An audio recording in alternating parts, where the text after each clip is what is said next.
recording for the make sure that it's the Hey, what's live. your name? Ashley Perez. Oh, okay. You work here and No, I only work for the video stuff oh, and there? tech stuff. Yeah. Okay. I think you want to talk to Rebecca. The one with the long coat and sunglasses on her head. This one here? Yeah. Oh, she works She's in the that one that office? works in that office. Yes. Vacation. Yeah. Or Becca.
let YouTube know that we wanted to stream, and it had a 24 hold period before we stream.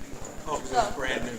Yeah, so that's why we So couldn't you won't stream have this this time. problem this time. So No, people it's will already know. connected. As you can tell, there's a chat on the side. I want to talk to you. That's all right. Go ahead, talk.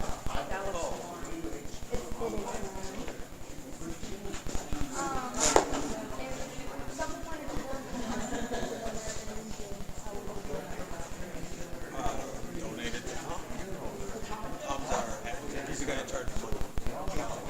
So we have an account down at that bank, and we have a nonprofit number. So if you need a receipt or whatever, we can get it to you.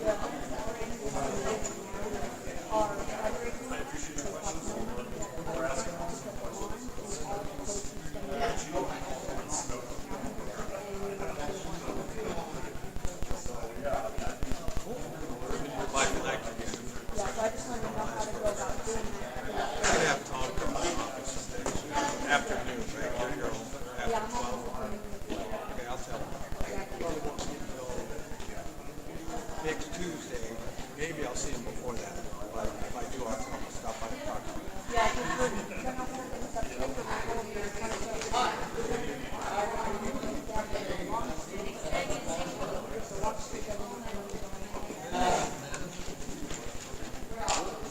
Take back 2 of the main things you said.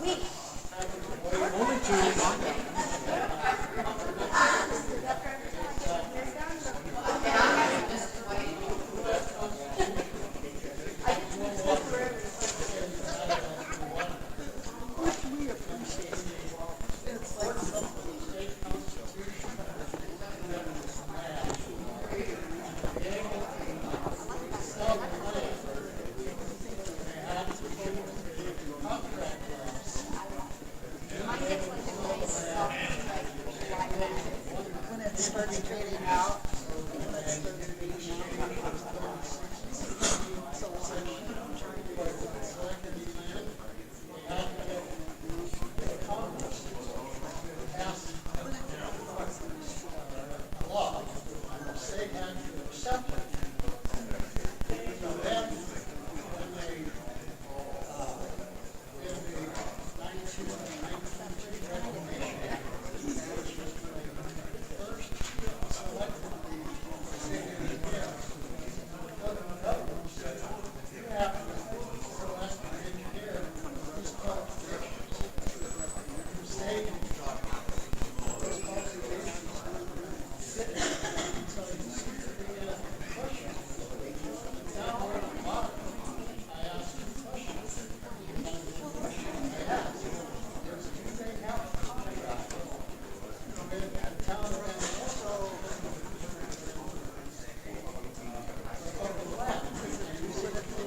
well, it's because it's like I don't have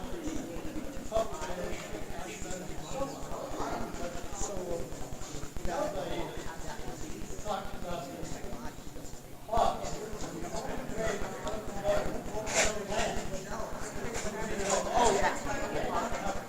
Oh, that's why. My sister's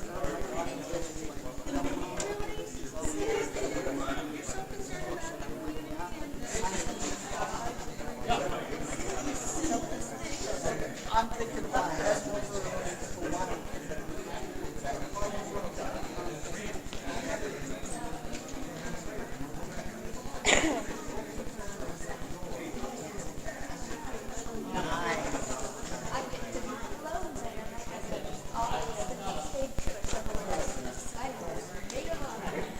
Very nice.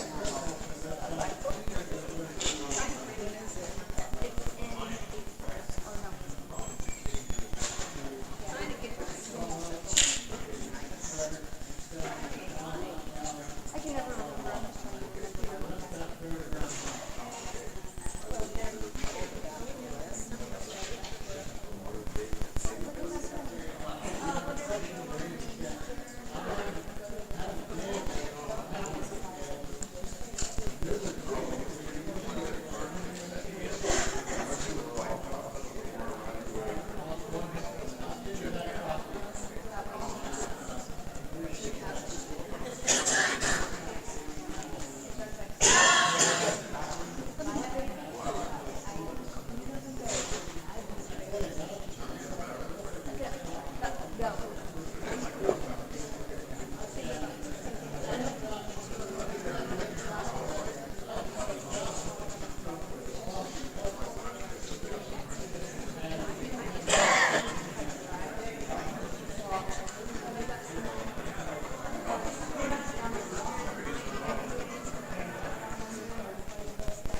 looking at? Looking at me. Wondering how you got dinner. Huh? Just wondering how you got dinner. I think that's what they're wondering.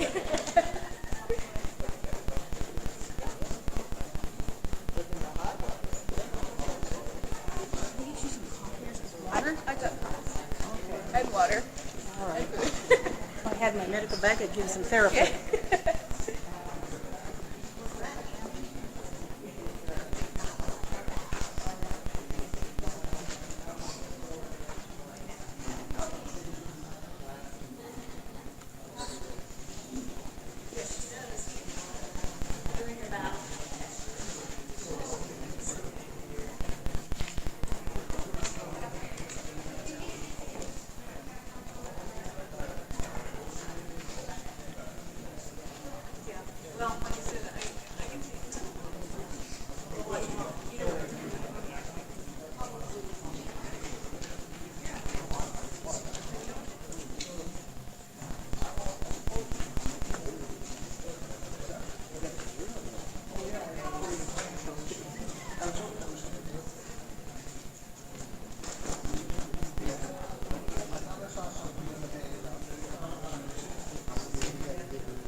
Pledge of Allegiance.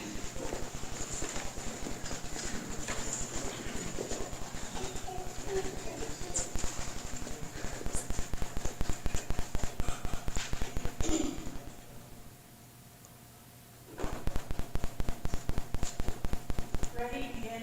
I pledge allegiance to the flag of the United States of America and to the republic for which it stands, one nation, under God, indivisible, with liberty and justice for all.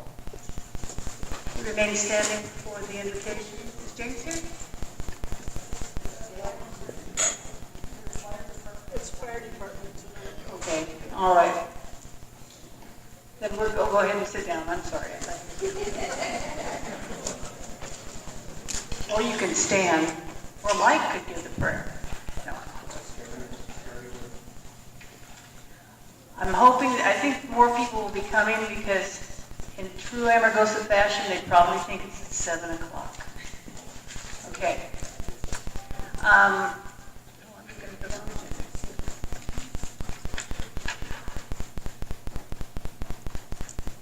Approval of the agenda for February 1st. It's not much of an agenda and it's a non-action item. Does anybody have anything to say? Okay. All right, we're going to move to general public comment. It's up to 3-minute time limit per person. Action will not be taken on matters considered during this period unless specifically included on an agenda as an action item.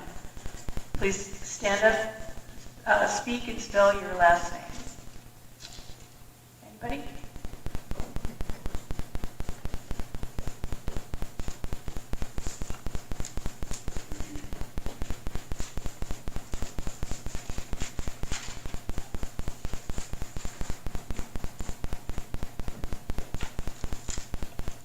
My name is John Boster, B-O-S-C-A, and I have done some research, and I think the thing that's important is the U.S. Constitution and the Nevada Constitution has no article about water. And when the federal government formed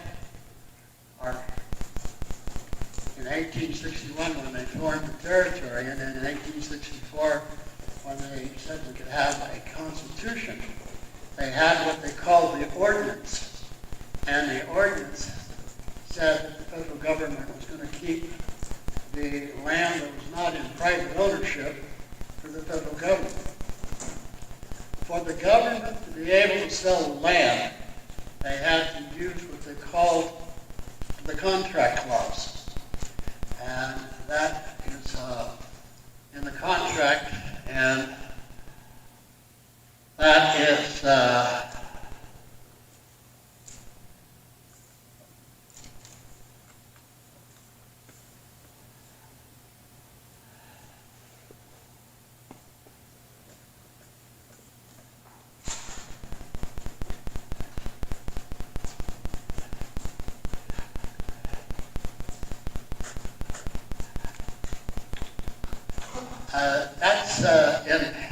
in the Constitution, and it says that the state shall make no coins, etc. And in there they have and contracts, and because that has and contracts, they call that the contract clause. And so for the federal government to do the exchange in 1880 for the 16th and 36th parallel, they had to have the federal government make a legislation, send it to the state of Nevada, and the state of Nevada had to accept that federal order such that the federal government could do the land exchange. Then in 1902, when the federal government wanted to do the Reclamation Act, again, they had to form the Reclamation Act, then they had to decide what the state engineer would do as duties, and then the state had to adopt an ordinance saying the state engineer would have these certain jobs, and he was to help them, and the Department of Interior is the ones that made the patents, not the state of Nevada, but the Department of Interior. And I maintain that for the BLM to be able to sell land in our town, because the only way they received that ownership of that land was the ordinance. And they had made no contract to sell that land. And we are the sovereign government.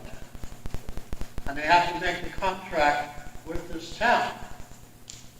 And we have no contract. And I maintain that they don't have the legal right to sell the land. Mike says they're only leasing the land for solar, but I even question the fact that if they lease the land, it's going to affect the town, and the town's not receiving any money for the added duties that's going to fall on the town. And somewhere we have to get legislation to help us with this project, because you take, like, for example, when they were going to do Yucca Mountain, the first contracts that were made is all of the money that was for Yucca Mountain was supposed to be sold, was supposed to be within the town of Amargosa. And that's why they formed the town of Amargosa in 83 was to be the lead community to the Yucca Mountain Project, because the Yucca Mountain Project was in the community. We're at 4 minutes, John, so if you could, Right. if you could close it, we're at 4 minutes. Okay, I'm finished. I just wanted to do that. I gave Mike a copy of my statement, I've read it, yes. and I can give the...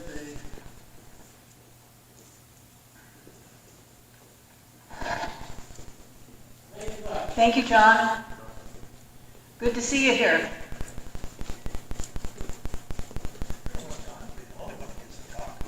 LABOSSIER. Because they don't want me square dancing. Anybody that was planning on attending the planning board meeting on the 13th, we will be at the senior center. We won't be here.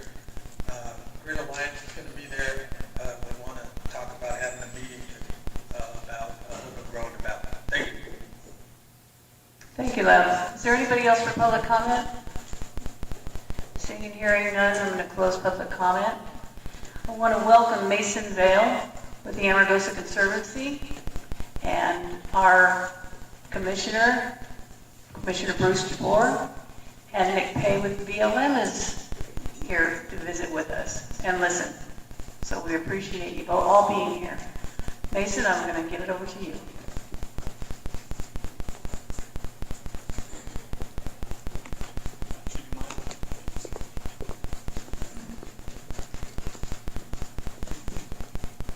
Good evening, everyone. First and foremost, thanks for braving the rain to come out here tonight. I think it's kind of fitting that it's a rainy night in Amargosa, because we're going to talk a little bit about water tonight. I'm Mason Vale, and I just want to first also thank the board for having me here to talk about this issue on numerous occasions in the last 10 months or so. A lot's going on, and the real purpose of me being here is to just tell you a little bit about who I am, to kind of talk through the situation out here at Ash Meadows that you might be hearing about, and to talk through some opportunities we see to really engage meaningfully on some of these issues we care about. Next slide, please. So to kind of break down tonight's talk, and I apologize, most of the words are going to fit on the screen, maybe not all. I want to first let's talk a little bit about Ash Meadows, what it is and why my organization especially cares about it. We're going to talk about how this fight to save Ash Meadows began last summer with a project by a Canadian mining company called Rover Metals. We're going to talk through kind of the wake-up call we've been experiencing since that time and sort of what that has opened our eyes to.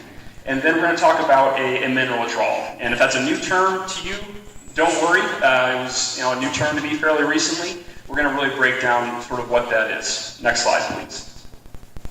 So I am the executive director of the Amargosa Conservancy. We are a nonprofit organization working throughout the Amargosa River watershed, both in California and Nevada. And we're in our 20th year of working with communities on issues relevant to water and biodiversity in the region. Next slide, please. So let's just talk first about Ash Meadows. I know this is probably not a secret to most of you, but for me it's always worth kind of reminding us what this place is and why it's gotten so much attention lately. So Ash Meadows is the ancestral homelands of numerous tribes in the region, the Tinbishaw, Shoshone, Southern Paiute, and Chemehuevi. It's 24,000 acres of wetlands, and it is the largest oasis remaining in the Mojave Desert. It's really, really special. It's been protected as a wildlife refuge since 1984, and it's 2024. So that means the refuge was designated as a refuge 40 years ago. And then this last point, it's a Ramsar wetland of international importance. It's a fairly obscure term, but this is basically something the United Nations created to recognize wetlands around the world that have exceptional qualities. Ash Meadows is the 4th wetland in the United States to get that status, so it just tells you how this has been on the global radar as well.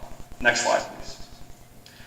So one of the key features of Ash Meadows, of course, is its springs. This is sort of the feature throughout the Amargosa that really makes it quite extraordinary. And we think about these springs as windows into an ancient world.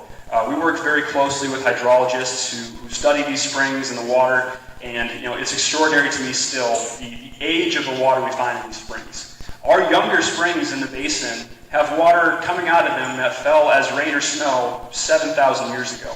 Some of our oldest springs can be up to 70,000 years old in terms of the water that we're seeing on the surface. So it's extraordinary to think about this landscape in that way. And these springs are remnants of that ancient world that we can still come and see and experience. Next slide, please.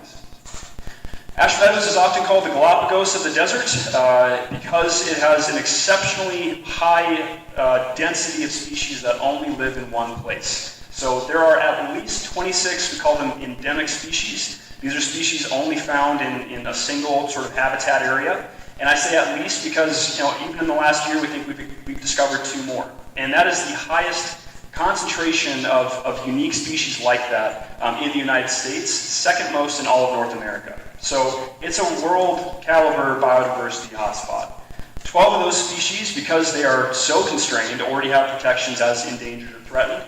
And yeah, as I said, it's the second highest in North America. So it truly is the Galapagos of the Mojave Desert. Next slide, please. Of course, it's also a place to call home. Ash Meadows is a groundwater-dependent ecosystem, and the communities of the Amargosa are groundwater-dependent communities. In total, about 40,000 people live throughout the basin. I think it's often easy to forget that the communities of Beatty, Pahrump, Crystal, Amargosa Valley, Furnace Creek, Shoshone, Tacoma, Charleston View, they're all tied together by this wonderful Amargosa system. And so we're really kind of part of one big river community, so to speak. Next slide, please. And so now let's talk about this fight that has spun up to save Ash Meadows. And this really kicked off last summer. Next slide, please. And it began with a project that we, as an organization, became aware of called Let's Go Lithium. It was a notice put forth by a Canadian mining company called Rover Metals. And they had filed paperwork explaining a project proposal in which they were intending to drill up to 30 boreholes to a depth of 250 or 300 feet. Several of those borehole locations for drilling were going to come within about 2,000 feet of Fairbanks Spring, which is that center picture right there. It's one of the largest springs in the refuge, home to multiple endangered species of fish. And the real worrisome thing about this project was, one, we were quite nervous about what drilling to that depth could mean so close to a spring system like this. But it's also potentially the first step towards what could become an open pit mining operation in the future. So all of this was kind of lit our hair on fire, so to speak. Next slide, please. This is a map of that original project proposal. That green area is Ash Meadows, the refuge. The orange sort of graded area and the purple kind of striped area, those are ACDCs managed by the BLM. And then the black box on the top is roughly the exploration area that Rover Metals has claims in. The little red dots there actually show where that first round of proposed drilling was going to take place. And so you can really see just the proximity between these activities and the refuge. I mean, it's basically on top of it, right? So we were really worried about just the raw proximity of this project. Next slide, please. It's also worth noting that over the summer, Rover Metals did produce images, maps on their website that depict where a future open mine could be created within their exploration area. That's outlined there in orange. And actually, if you look at the southern kind of bottom part of the screen, you'll see that's the start of the refuge. You can really see, obviously, where the habitat changes. And so, even as they've drawn it, actually, it extends into the refuge. So whoever drew the map really wasn't paying all that much attention. But this was extremely worrisome. The idea that there could be an open pit mine of considerable scale that close to significant springs in the refuge. Next slide, please. So what happened? Well, this was being treated as a notice level project, and that means because they were disturbing fewer than 5 acres of public land, this was not going to go through an environmental review process, through the NEPA process. Maybe that's a familiar term, maybe not. But we took issue with that based on what we felt was the risk posed to the refuge and endangered species. And so this cultivated a huge groundswell of activity over the summer. We sent letters with the Timbisha Shoshone tribe to Secretary of the Interior Deb Holland and Director of the BLM Tracy Stone Manning, along with 23 nonprofit partners. We managed to collect 1,500 individual letters. Maybe some of you ended up signing on this summer that we also provided to those decision makers. Both Beatty and Amargosa Valley Town boards did send letters of concern and support for that project to be halted. And then we also, our partners at the Nature Conservancy, conducted a site-specific analysis of the project to really get a sense of what would exploratory drilling do in this area, what are the potential impacts. And that ended up being quite compelling, showing that there were pronounced risks in drilling to that depth of 300 feet so close to the refuge. All of that was sort of the public support wing of our campaign, but ultimately it resulted in litigation. We went to court kind of saying that we believe that this project was not being treated with the adequate amount of care. And at one point we thought we were within maybe a week or two of the drilling commencing, so we filed for a preliminary injunction, our organization and Center for Biological Diversity. And then this also got a lot of media coverage. This was picked up in both local, regional, and some national papers. I mean, this was really sort of a very high-profile campaign for a while. And so, next slide, please. All of this culminated on July 19th, the BLM did rescind their approval of that project. And I'm just going to say very vocally, we were really relieved to see that decision made at the time. I think it became apparent that the broader communities were very concerned about this project, and so they are now requiring the mining company, Rover Metals, to put together a plan of operations. This is a much more sophisticated document that will really show in greater detail what they intend to do and how they intend to avoid potential impacts to the refuge. So that was the decision reached in July. That was a big breath of relief. We fought really hard for that win, so to speak, and it's basically a delay, right? We bought ourselves some more time to really think about this project and what might come next. Next slide, please. But it was also a wake-up call for us. Even though this was sort of the first project like this to come to light over the summer, we ended up getting curious and looking at, well, what are the other potential mining operations that could follow in its wake? And so this is a map of all the red sort of striated area. That's all areas that either have load or placer claims around the refuge. And so it's needless to say, Rover Metals is one of the most fast-moving projects, but may not be the last of its kind to try to move forward. Next slide, please. And so what comes next? We honestly took some time to talk with the local communities, talk to our partners, because again, this was a wake-up call to the fact that Ash Meadows has a protective boundary drawn around it, but it's a groundwater-dependent ecosystem. It depends on that flow of the Amargosa River for its existence. And so this showed us that even though it has that protective boundary, we need to be thinking about how we better protect and preserve the groundwater that sustains both the refuge and, of course, the communities of this area that rely on that same water resource. Next slide, please. And so this is where we've arrived. We've talked about different mechanisms we could pursue, just enhancing some protections for the refuge. But first and foremost, we feel like, we just need to make sure that projects like what Rover Metal is suggesting are limited in this region. And so this has led us to push for a mineral withdrawal for Ash Meadows and surrounding lands. And what a mineral withdrawal is a process through which specific defined areas of federally owned public lands are either temporarily or permanently withdrawn from mineral entry. The name itself is very confusing. You think mineral withdrawal and you think about, well, you're pulling minerals out of the ground. What it's actually doing is withdrawing public lands from mining as an appropriate activity. And so it's a kind of a cumbersome term, but that's really what it means. And this is typically done throughout most of the West to protect particular values such as environmental, cultural, or recreational interests. Next slide, please. And so how does this work? Who has the authority to do that? Well, there's actually two paths this could take. The Department of the Interior actually has the authority to do this internally as an agency. They can withdraw lands from new mining claims by approving an application submitted by the managing agency or multiple agencies. And in this case, regarding lands surrounding Ash Meadows, the BLM may submit an application. They might do that alone. They could do that alongside the Fish and Wildlife Service, who of course manage the refuge, or with the National Park Service, who manages the Devil's Hole. So we have all three federal agencies potentially in the picture here. And that application would then be evaluated and potentially authorized by the Secretary of the Interior. Now, if that's the path that we take, that's a temporary withdrawal, 20-year period. And really what we feel that would do is give us, the community, the time we really deserve and need to talk about the future of these lands and the water. What else should we consider in terms of protection? But this buys us 20 years to really to have that discussion meaningfully. And this can the second path this whole process can take is through an act of legislation, through Congress. Those can be either temporary or they can be permanent. Right now, we feel like, based on where Congress is at, this is pretty unlikely to move forward anytime soon. But we certainly are looking to Congress to potentially support the process in other ways. So those are the two tracks. We are leaning towards the first one, in which we are hoping the Department of the Interior will take a lead on this issue because they have the ability to do so. Next slide, please. So that is sort of the really dry technical process through which mineral withdrawals can happen. But how do they actually happen? These are things we don't see all the time throughout the West, for good reason, because it's kind of a big undertaking for the agencies, for the administration.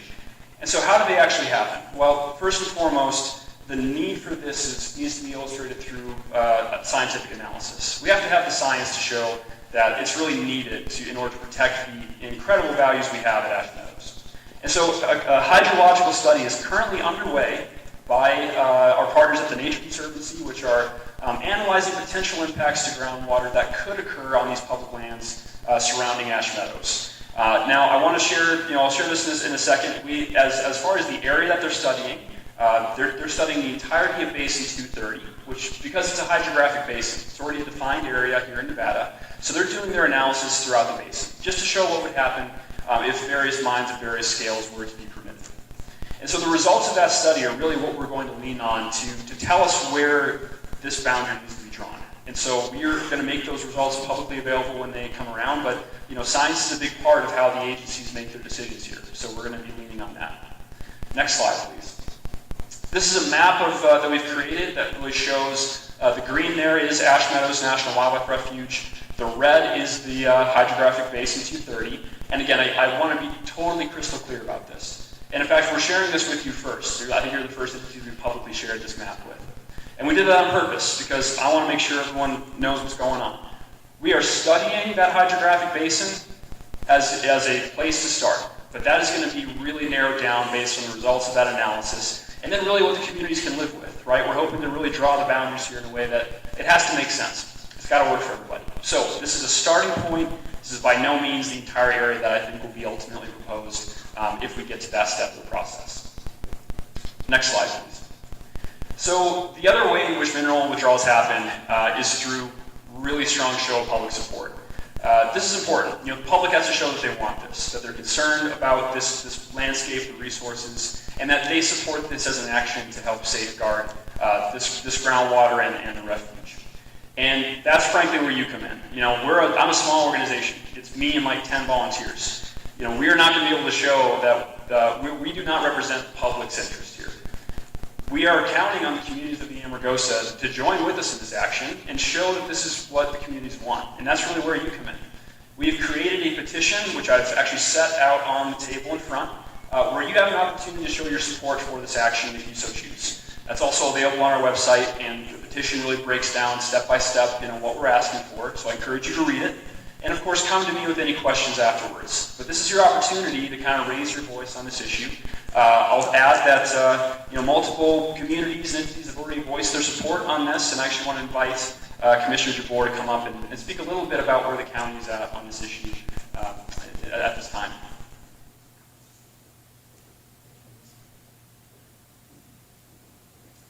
Thank you very much, Mason. Good evening, board members, admin, and ladies and gentlemen here of Amargosa Valley. So when I first met Mason, it was almost a year ago, and I was attending a board meeting in Beatty. And Mason was giving a slideshow presentation, so a little different than what he presented tonight. And at first, I misunderstood and thought that he was actually Rover's Metals, and said, how's that for transparency? They're letting us know that they're coming and this is what their plan is. When in fact, Rover's Metals was under the radar, and because it was under a certain amount of land, they weren't required to go through NDEP. They weren't required to inform us, even here in the county. And so I thank Mason for his diligence, his homework, coming here to Nye County and specifically Amargosa Valley to help protect our interests of Ash Meadows. So today, as soon as I walked in, everybody asked me, so did you get wet today? And I said yes. I drove down from Tonopah, and it rained all day. and there was a little bit of snow, and I might drive back into snow. But my answer is, you know, the rain shovels easy, and we need that rain. We need that water. And that's what a lot of this is about. So we had a meeting 3 weeks ago at the Ash Meadows Visitor Center. Beautiful, beautiful center. And we had a lot of participation. And we had BLM manager, our field manager, that helps represent us and helps protect us in this area, Nick Pay. And we had other leaders from the different agencies. Agencies that we want to sit down with and be at the table with to let them know that we're not okay with this Rovers Metals or any other group coming in to drill so close to a refuge and a protected and preserved area because of the pupfish, because of the endangered species, etc. So one of the questions was, well, how could they come in and apply? How could this happen? And they were denied their first application. And of course the answer is any company has the right to come in and apply and make application on a mining claim. That's true. But again, it comes back to our water, your water. And my response was, we have residents. We don't have residents in Ash Meadows proper, but we absolutely have life in Ash Meadows. And we have life here in Amargosa, you, the residents. So you're in Basin 230. Mason mentioned on his slide, Beatty, Amargosa, Crystal, Shoshone, Tacopa, Death Valley, okay? Water knows no boundaries. It knows no boundaries. It doesn't just stay in this basin.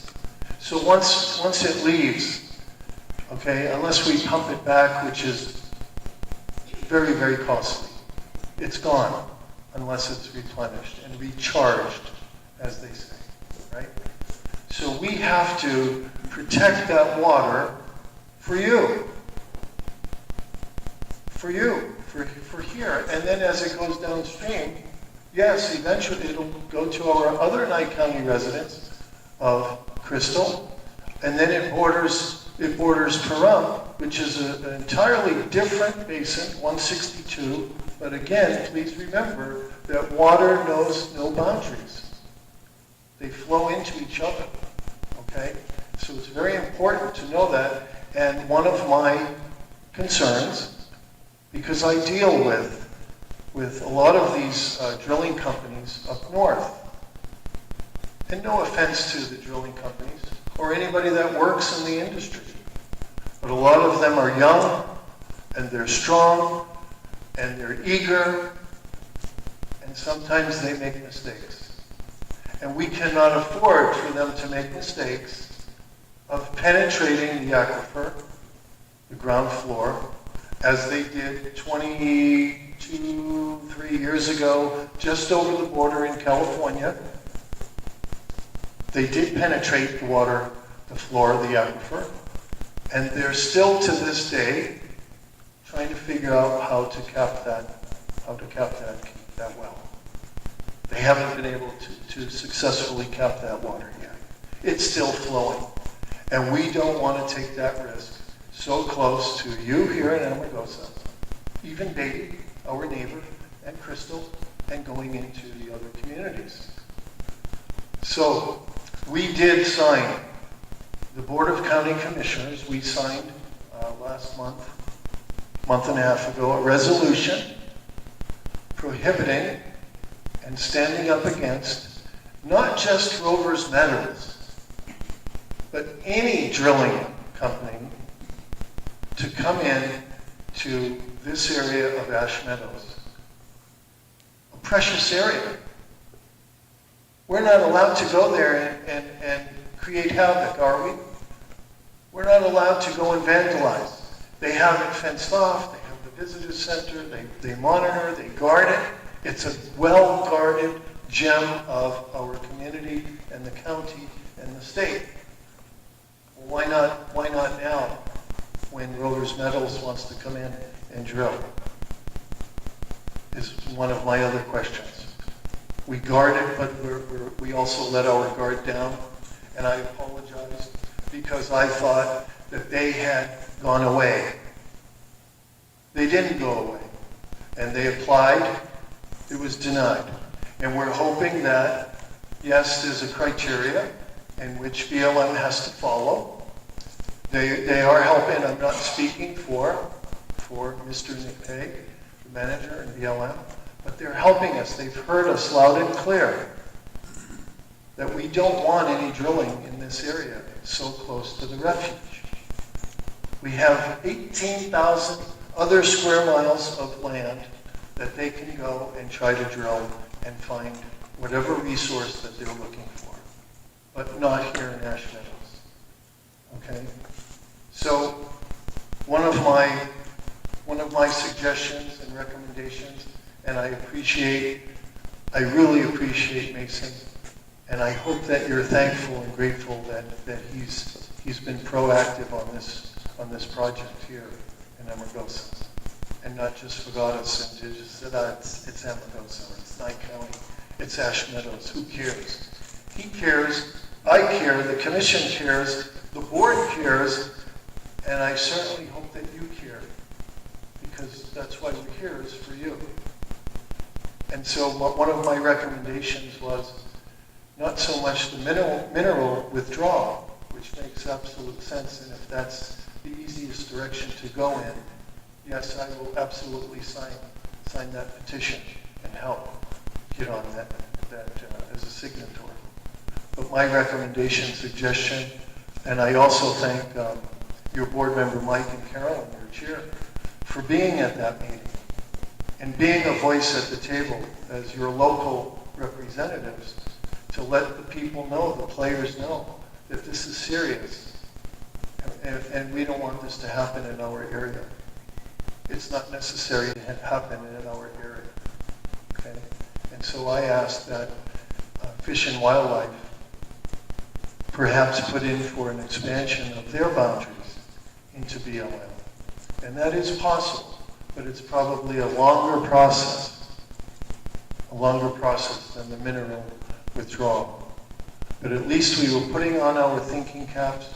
We're trying to protect and preserve and help save the community, because without the water, you know what will happen. As other communities, water dries up and then people move away and it becomes a ghost town. And I live here. I have lived here in Nye County since 1994, and I don't want any more ghost towns in Nye County. So it's serious. I'm serious. I promised I would come down, and I didn't realize that I was going to have a speaking part tonight, Mason, but thank you. Yeah, and I hope I made sense to you folks, and I thank you for being here. This is very impressive that you're all here, and that they're all coming to the board meetings, and you're making progress, and things are happening here in Amargosa. So I want to thank you all. Thank you, Commissioner. Thank you.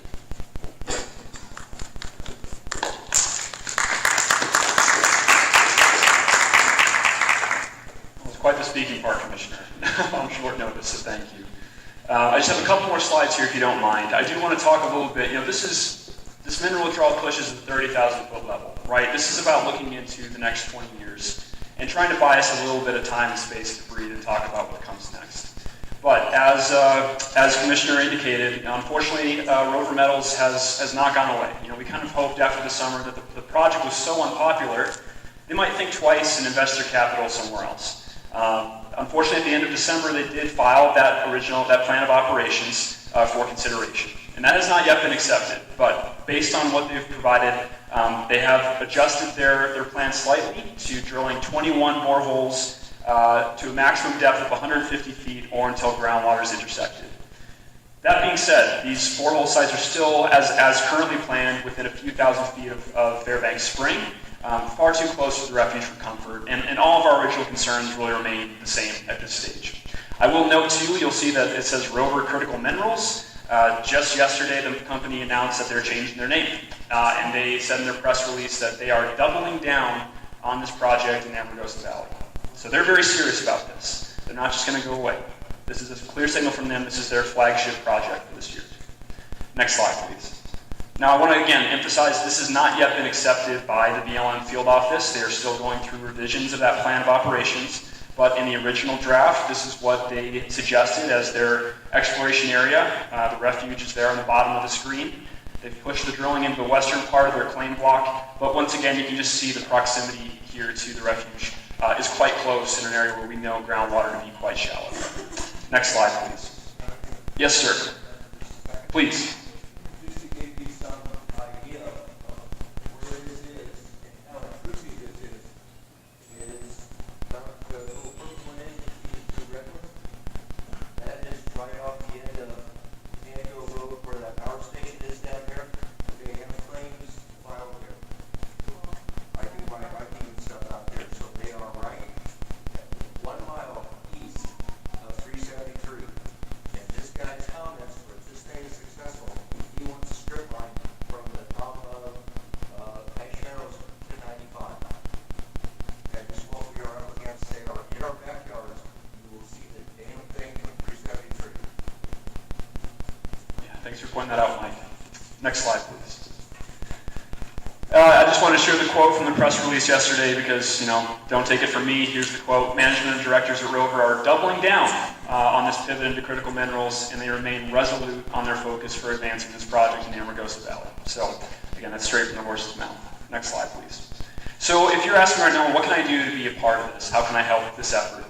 There's really 3 key ways right now. The first is to sign the petition, which I shared on the table. That means a lot. I know sometimes people sign petitions, you never see the next of it, but as I said, over the summer, we had 1,500 individual signatures. That's not nothing. If you send that to a decision maker, they go, whoa, people really care about this issue. So that's the first opportunity. The second is to get ready to participate in the NEPA process, the National Environmental Policy Act. If Rover Metals does proceed, Rover Critical Minerals does proceed, that is going to require this process, and that is doing 2 things. It's informing the public that this action is coming, and it does provide you an opportunity to participate. You can provide comments on this process throughout, and there's going to be, I believe, public meetings as well. And the last is just to stay connected with us. We are doing our best to just share kind of the latest and what's going on out here. We put out we're on social media, Facebook, Twitter, Instagram, and we also put out a monthly emailed newsletter. I know people hate signing up for these things. I promise we send this out once a month, and we try to make it really impactful. So that's the best way just to stay in the know about what's going on. And that's, I think, 1 more slide is all I have left. Well, 2 more. So this is Fairbanks Spring. If you haven't gone out there and you live here in the community, I really encourage it. It's not an area in the refuge many people go, to be honest. It's got fewer amenities than other springs. But it is just as impressive, and it is a really serene spot just to go and really consider how incredible this landscape is, where we could be in the hottest, driest desert in North America and be looking at a stretch of, open water like this. It's really quite a special place. And then last slide, please. It's just a thank you. This is all of the contact information. That's my personal email address. I have business cards on the table back there too, with my phone number and email address. Don't be shy. Please reach out to me. I want to be able to talk through this with you if you have questions. You can email me as well. And then these are our handles on social media. But again, just want to thank the whole community for showing up to this. This is important. And thank you to the town board for giving me the ability to speak to this issue. It means a lot. Please. Would you explain to people that whatever mining operations we have now, this will not affect? Yes, thank you. So the first thing to note is that mineral withdrawals only affect mining operations on public lands. So that's the first thing to note. Anything happening on private property is not affected by this action. Second is that a mineral withdrawal generally has no impact on existing valid claims or existing operations. It's not designed to take those things off the table. All it's doing is prohibiting new mining claims from being filed. So it's limiting the amount of future mining activity that can occur on new projects. It's not built to really impact existing mining operations. So I want to be very crystal clear about that. Thank you, Mason. We have been in this fight with Fish and Game, national parks, the tribes. I was going to ask you to expand on that, who we've been working with. We have quite a coalition of partners. We're working both with the Timbisha-Shoshone and the Wapapayu tribes right now, and they're deeply concerned, especially about impacts to groundwater at Furnace Creek. And Ash Meadows is an extremely important place to those tribes. If you walk in the visitor center, you can see just how much the Fish and Wildlife Service and tribes have worked together to tell that human history, so they've been extremely engaged partners. We have a coalition of, I think we're up to 30 or 35 nonprofits from around the nation. We've got some really, national level organizations partnering with us. But also, honestly, the power in this coalition is here in Nye County. It's Amargosa Valley, it's Beatty, it's the Board of Commissioners. That means a great deal. So we've kind of, the communities also in California are deeply concerned. The Shoshone, Tecopa are paying close attention to this. So it's really a regional effort, and we're going to continue to build on that, we hope. And would you like to expand a little bit more on what Commissioner DeBoer said about when they punctured the aquifer? Yeah, so if you want to take a trip down south towards Tecopa, there's a place called Borehole Spring, which is very well named. It's not a natural spring. It was created when the Stouffer Chemical Company was doing exploratory drilling. They drilled down to 350 feet. They punctured a hole in the aquifer. Water at 140 degrees Fahrenheit came spilling out of the ground at an accelerated rate. They, over a period of 10 years, as required by law, tried to stop that flow. And according to the USGS reports, they poured 10,000 cubic yards of cement and gravel down that hole, and were not successful in stopping it. Instantly, springs around the borehole went dry. They saw there's a spring called Tom Spring up the hill. It instantly declined and discharged, and that spring is gone. So it has permanently changed the hydrology of Tecopa in a way that we're still going to be reckoning with 100 years from now, 200 years from now. It is going to be, really changing how water moves. So it just goes to show, that's 350 feet. It's deep, but also not that deep. And we know throughout the Amargosa that drilling is, and especially with projects like this, it's not if it's going to impact groundwater, it's kind of when, right? And the question is how bad it's going to be. So that's why we're so concerned, even with just the exploratory process. It seems harmless on the face, but really that's the risk here in the Amargosa is popping a hole in the aquifer like we saw by Tecopa. I don't know if you feel comfortable with explaining what Rover Metals is, because I can do that in my board member comments, but I appreciate it if you would do it. Yeah, so Rover Metals, it's worth saying, they're a junior mining company out of Canada, small company. They aren't working with a ton of capital, at least they weren't before this project.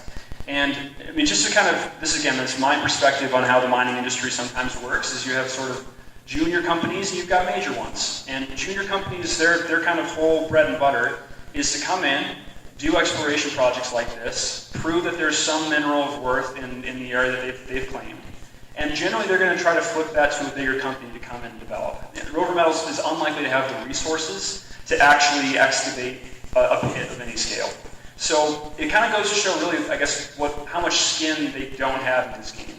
For them, getting to exploration is the holy grail. They get to change their stock price from 6 cents on the share to 60. And then these guys, I don't believe they've actually come in and really talked to the community at all about this issue, in part because they're here just to cash out, right? It's a speculative project.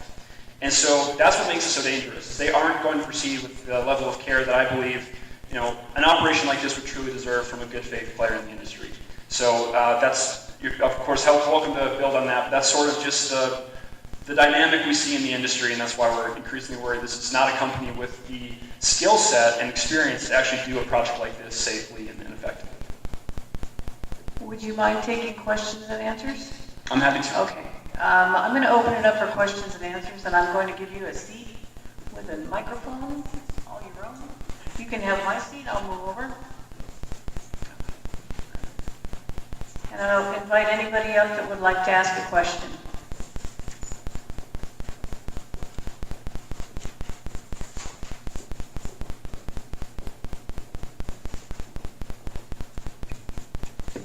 Colette Johnson, Johnsson. I just wanted to first thank you, the board and the Conservancy, for bringing this to our attention in such an insightful way.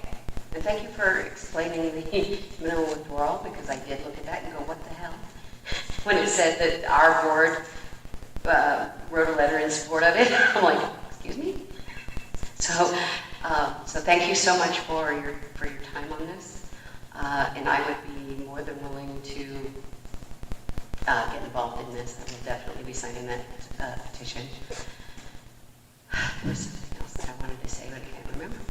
So I guess I just really wanted to be grateful. Oh, I did want to mention, and I wanted to know about, recently there was a report about our water table and how the dairy has impacted our water table.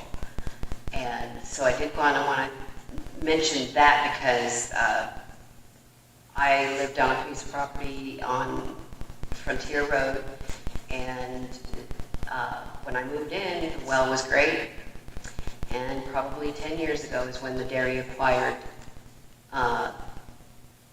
the half pivot next to my, right next to my house, and started using it.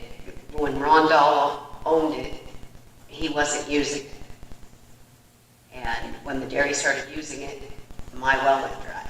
I mean, I'm sucking sand and air.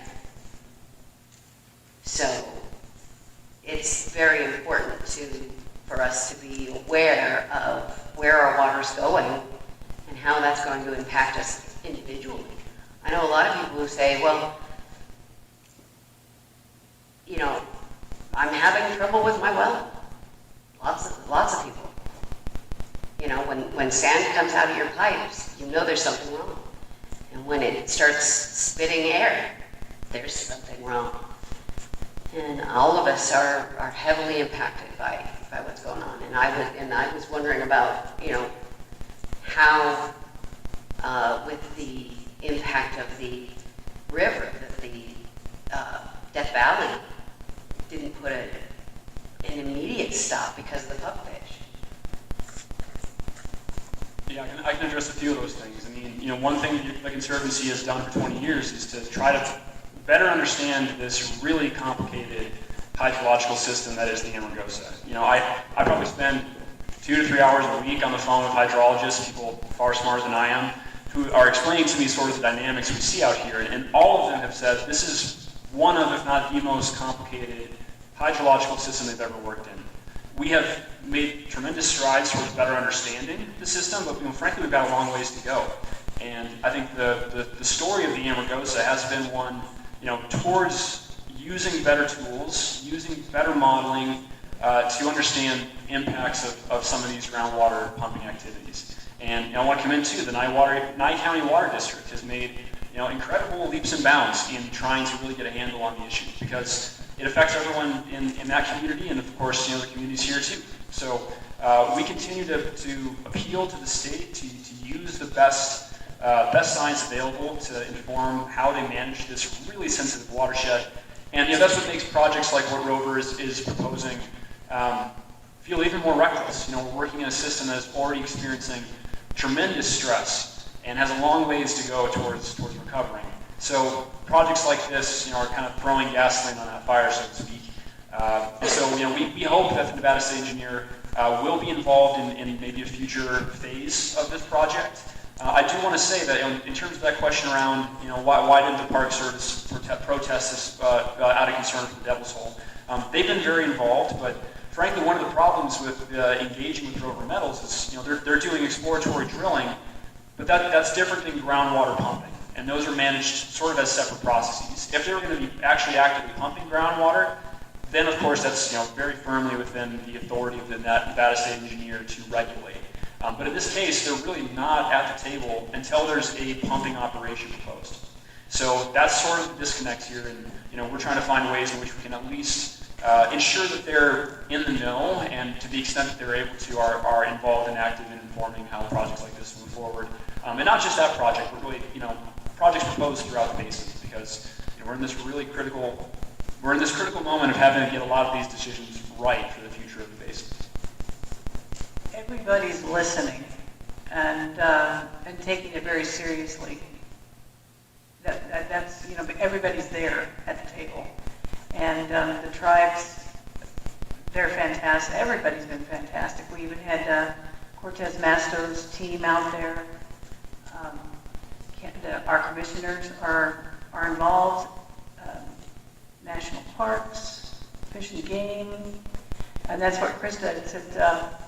When we had the rain in August, she got a call that a pupfish came up in someone's driveway. So they do not understand completely. There's no way to understand this water system, you know, and how it would affect us. So if they puncture that area, God forbid, something happens like in Tacoma, it would definitely drain Ash Meadows, but it would also affect our water, which according to the DRI model is in critical status. We lost 47 feet, we had a 47-foot drop of water at our water level in the last 18 years. And we just can't afford a junior mining company that's reckless. None of the other mining companies, they've been asked to, you know, step in. They won't talk to them. They're dangerous. They're dangerous. So not only is this critical, we've got, I think they're rogue, you know, talking to them is straight over their head. I mean, they were in a room at BLM with everybody that's anybody, including me, but anyway. And he waited for me to come out of the bathroom because we were vocal. Yeah, and Mike came and saved me, but I couldn't believe it. I couldn't believe it. It's just deer in the headlights. They're going to do it. Now they see the double down. It's aggravating. So that's my 2 cents. If anybody else has any questions, come on up and...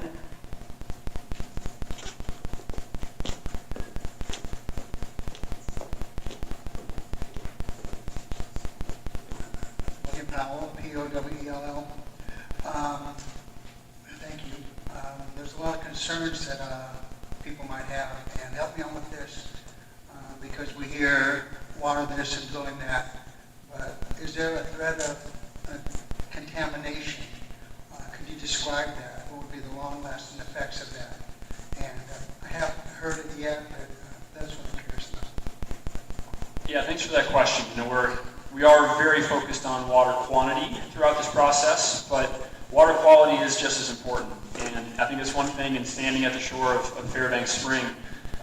You know, these species that live in these springs do so in a very narrow range of conditions. You know, they've adapted to a particular chemistry in some of these areas. And there's a reason there's so few of them, right? They have kind of carved out a living in these really specific areas, to where if we see that chemistry change even slightly, that could be the end of the species, and we've seen it elsewhere, unfortunately. So we are deeply concerned about what, if any, chemicals might be used, either in the drilling process or, again, if we're thinking forward to potentially an open pit mining operation. Rover has pitched this as what's known as a claystone operation, meaning that they would be actually mining it as a claystone ore, and then processing it, we believe, off-site. But that involves subjecting that ore to a solution. It's called heat bleach process. I mean, they kind of throw an acid solution at that to extract what they're after, which in this case is lithium. And you know that's also proven elsewhere in the United States to be an extremely harmful process for the environment and for communities. So we have all kinds of fears about water quality as well. So thank you for bringing that up as a consideration. If I can capitalize on that, we recently found out that here in our backyard, because in the POD for the plan of development for Rover Metals, they said they were going to be processing this lithium within 10 miles. And so we kind of went, where? There's no way. Well, we recently found out that Century Lithium is on board with Del Sol, which is off of Cottonwood. It's the big blue building. Anyway, They're processing the lithium from Silver Peaks right now, and would you like to say how that's going? And where it's at? Oh, sure. I mean, so it's worth noting the only active lithium mine in the United States is here in Nevada.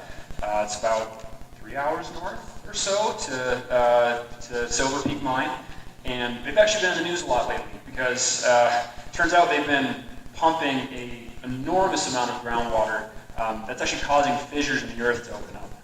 It's an astonishing amount of groundwater, and they're seeing the stress mount in that aquifer system. Now, they're employing a different, more traditional form of lithium mining.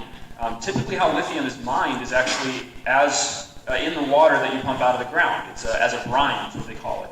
So they pump lithium-rich solution out from underground, and then they carve out large lake beds. They then kind of funnel that water out over a large area, have it evaporate off, and what you're left with is lithium sediment.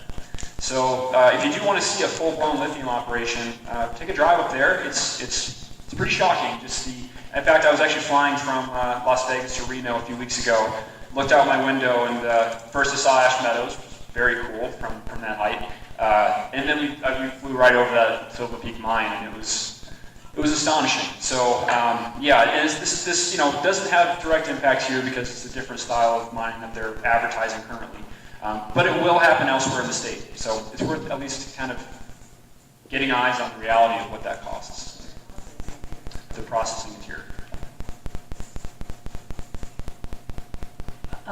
Nick, would you like to come up and just, everybody knows you, but just say, because I want to thank you for, protecting us in the best way you can, as much as you can. I don't mean to put you on the spot because I know you're...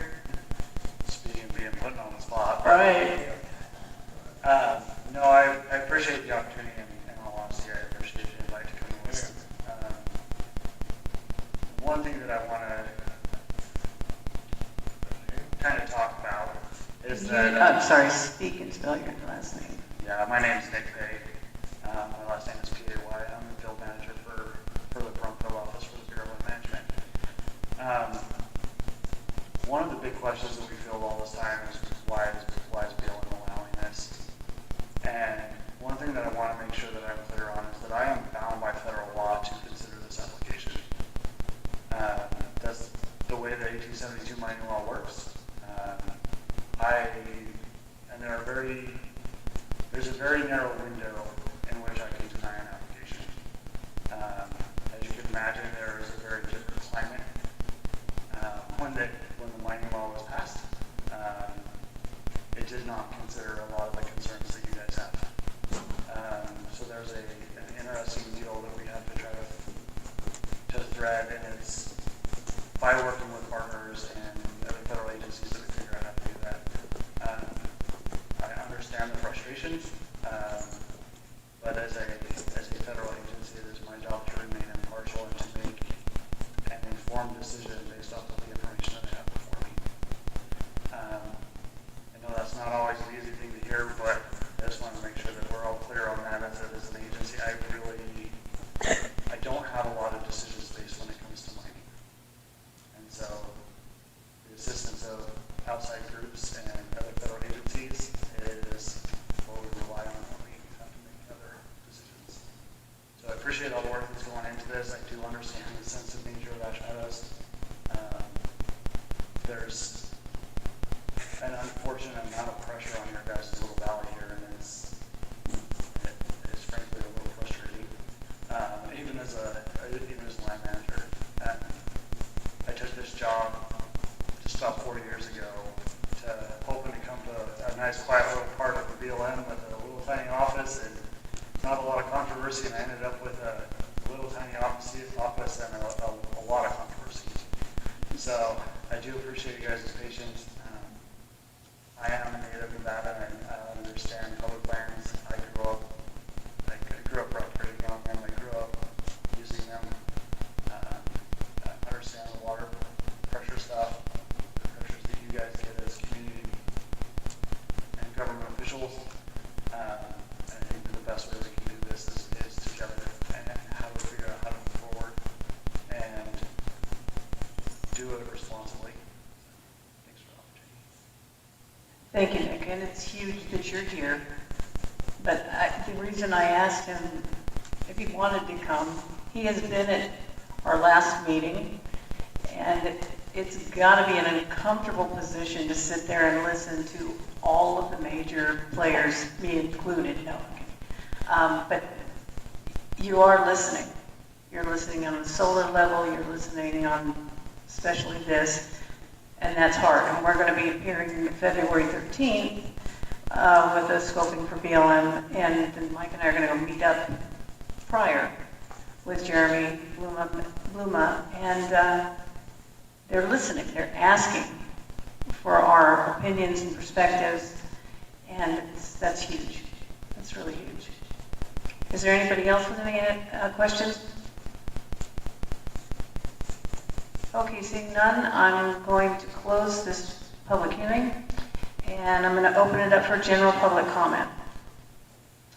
Up to a 3-minute time limit per person. Action will not be taken on matters considered during this period unless specifically included on an agenda item as an action item. Please state and spell your last name. Rebecca Lucas, Lucas. I just wanted to say, I've said it before when we went through all of this with solar. I sat in on a lot of the solar meetings. I kind of came back a little late in the game for all of this, so I'm right there in the same boat as you guys, and I'm hearing all of this for the first time. But when I said it for the solar, I'll say it again, they're listening. We have their ear, use it. Say what you want, make your voices heard, because it matters. A lot of people think it doesn't matter, but it does. Sign the petition, make your voices heard while they're listening, because who's to say they're always going to be listening? Now's the time to do it, while we have their ear, while we have a seat at the table. Make an impact now. Don't wait. It might be too late. Thank you, Becca. Anybody else? Well, I want to thank everybody for coming. I'm going to close public comment, and I'm really happy that you came out with the rain. Thank you, Commissioner DeBoer. I hope you make it home. And Nick, same thing with you. Be careful out there. Thanks so much, folks. Jim. Oh, I'm sorry. Board member comments. I'm sorry. Whoops. I'm sorry, Mike.